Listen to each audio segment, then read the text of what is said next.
And with a title like that, we should start with her. So, what has Rose been up to since we last saw her? Oh, well, the Blue Fairy's back, so how's that? This is for Barbara Allen, here at the farm. Harvest Festival of 1909. She wouldn't sneak out behind the barn with me because I was too young. Too young? I was older than her by a couple of centuries. Easy.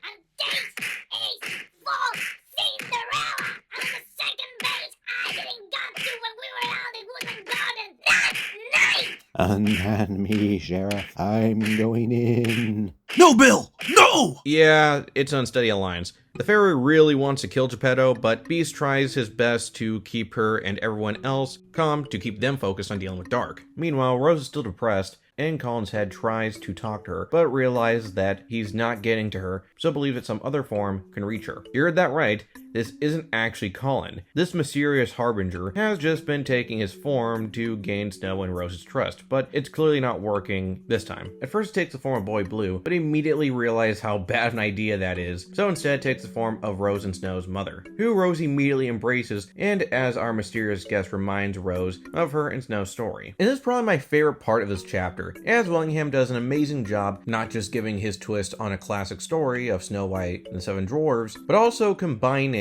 Snow White and Rose Red with the story so smoothly. Now, the story where the two originated had the girls befriend a wild bear who comes to their cottage to time, and after dealing with a pissed off dwarf who the girls help when he's in trouble, only for him to threaten them if they touch his gold, ending with the bear showing up and killing him, and then reveals that he's a prince who was cursed by the dwarf and now wants to marry Snow and offers up his brother to marry Rose. I shit you not, that's actually what happens in the story. Unfortunately, the prince, who we learned is named Brandish Descry, is quickly shot down on marrying Snow by his father, since she's a commoner, and ends up telling Snow's mother, who actually is a powerful witch, that she has to kill Snow to make sure that there's no way his son can get with her behind his back. Damn, don't even want to bribe someone, just go straight to murder. Of course she doesn't go for it, but instead fakes her death and has her live with her sister, who's the queen of a far off land, and by adopting her, it makes the queen her stepmother. She doesn't tell Rose to keep both girls safe. As you can guess, that doesn't go well. Of course the queen ends up going back on her word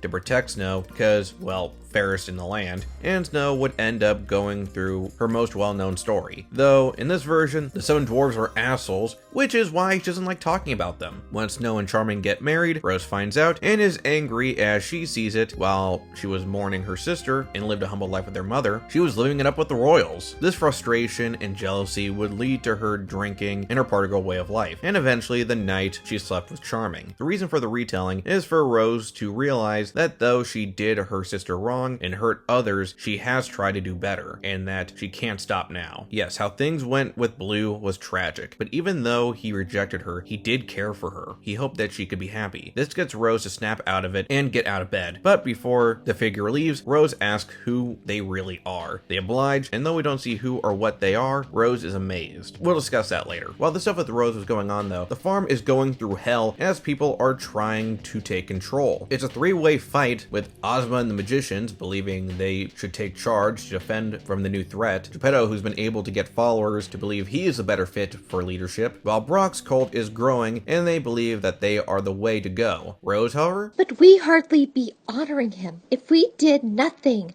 but sit on our backsides and wait for him to show up and solve all our problems for us, would we? Blue would never act like that. So how can we? Who knows? Maybe he will show up in power and glory and behead the Dark Man. But we're still going to get to work as if that's our job. Here's how we get started. As of now, Brock Luhart, Ozma, and Geppetto will serve as my advisors and private counsel. You folks from the old Fabletown administration are welcome to send one and only one representative to sit in our meeting from time to time. But make no mistake about it, your selection will be an ambassador, not an insider. This isn't Fabletown, it's the farm. The quicker you learn that, the quicker we'll all begin to get along. Our first meeting will be tonight at dinner. If you three would be so good as to join. By then, Geppetto, your two tree friends will be gone. I've given them some time. until sundown to get out of town. Ask the natives about Wild West movies to understand the reference and consequences of the defy. I wonder how effective your threats will prove in this reign. Try me, princess. This is just a sprinkle, and my dragon fire would still work fine. Even the worst sorts of deluge. Bet your last splinter on that.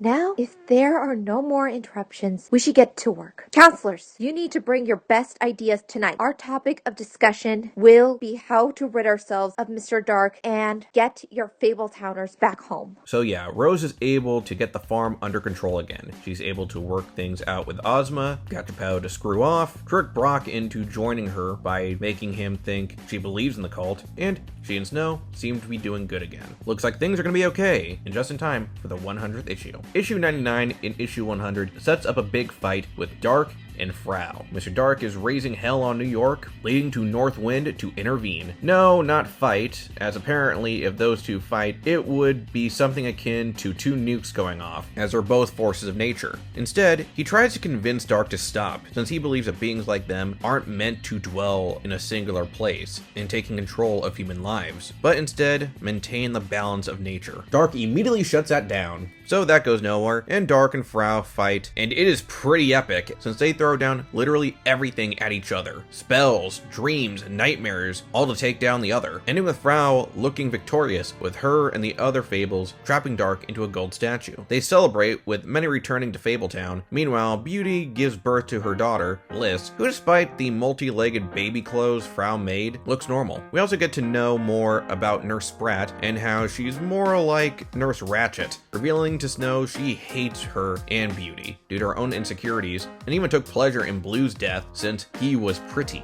Well, that's unsettling, but at least Dark is defeated and yeah, that didn't work. Frau tries to fight back, but Dark seemingly takes her out. When all seemed lost, the Fables once again must flee, this time away from the farm. And they make it very clear that this will be the last time, so they better find a good spot. Meanwhile, we see Frau survived her supposed death, but realizes that fighting Dark will go nowhere and seemingly gives up. Back at the farm, Dark comes and finds Sprat still there, willing to make a deal with him, in exchange that he makes her beautiful and gives her a prince. The story ending with the reveal that Frau was right to make those monster PJs, as it turns out Bliss inherited her father's curse. Jeez, I gotta admit, I thought we were losing momentum, but after Rose's comeback, the insane fight, the twists, the turns, and the betrayals, this should be one hell of a finale, right? Yeah, Volume 16 Super Team really dropped the ball on this one. We learn that the Fables are hiding out in Haven, Flycatcher's old kingdom before he became a frog. He uses his powers to shield them from Dark, though they know it won't hold forever, as though weakened from his fight with Frau, he is slowly regaining strength. As for their plan, create a superhero team. No, seriously. They believe, or at least Pinocchio believes, that since majority of their magic and powers come from their beliefs in others, then they have to believe that they're superheroes from the comics. Then their stories, like a superhero story, with them defeating Dark like any run-in-the-mill supervillain. Which doesn't matter anyway, as the plan goes nowhere. They never have a chance to fight Dark, Sprat, and the mysterious Warren Holt. Yeah, he came out of nowhere. And before leaving to have his big showdown, he turned Sprat into her ideal form, though made sure it would be painful. I'll discuss this more in Chapter 3, but it's safe to say what Sprat represents. Instead, the one to strike the final blow is North Wind, who, after learning that the Zephyr from way back in Chapter 1 was his grandson, decides to sacrifice himself by trapping them in a box created by Frau. That's pretty much a pocket dimension where he fight him, which, as I said, would pretty much kill them both and cause mass destruction. But since they're stuck in the box, everyone should be okay. Yep, that's the end of Mr. Dark. I get what Willingham is trying to do by subverting expectations, but it really feels pointless when you set up this whole super team concept and do really nothing with it. I mean, the stuff that will be important later, like Beast losing his abilities and the loss of North, would go down the same way even without the super team. The chapter ends with no one really knowing who truly killed Dark, some saying Bigby, others Santa, and Brock trying to convince them that it was Blue back from the dead. Ozma and Pinocchio feeling crappy since they saw it as their chances to be heroes, especially Ozma. She saw it to also prove herself as Magician's leader. One of the leftovers from the scrap team, a kick-ass mech suit created by Wayland, is left out to pasture, Bigby having conflicting emotions over North's sacrifice, and Rose talking to the true form of the mysterious shapeshifter, who's been helping them this whole time. This is Hope. We'll get to know more about her in Chapter 3, but for now, she tells Rose that she has done great work, and has the making of a hero, as more threats are coming, though she can't specify for now, only that she knows it can end with either victory, tragedy, or worse. And hopefully a less rocky story. Yeah, I wasn't a big fan of this chapter. Yes, we had some good and emotional moments like the tragedy of Boy Blue's death, Rose fall and rise, and the amazing battle in the 100th issue, but it's bogged down with scenes and scenarios that go nowhere, and short stories that I skipped since they really didn't go anywhere, like Buffkin meeting Jack Pumpkinhead from the Marvelous Land of Oz. And then there's Dark, who, if this whole video has been made clear, was wasted for the most part. Besides his introduction, his talk with North, and the fight with Frau, he really didn't do much besides talk creepy and have his undead slaves build him a castle. I would have loved to see him face off against maybe the other Fables around the world, or play more on how he was making Bigby and Beast fight, but nope. I wanted to end this video with a big monologue, but this chapter really wasn't for me. I do recommend you check it out though, if you want to know how the original run ended, since again, there were some good isolated stuff, like the Great Fill crossover and Rose Red. Those at least have something interesting going on. Anyway, thanks for watching. Like, share, subscribe, hit the notification bell for updates, and follow me on Blue Sky. Next up, we see who inherited the winds, some of the cubs in Toyland, the return of Camelot, and learn the truth about hope as the Fables give their farewell. Later.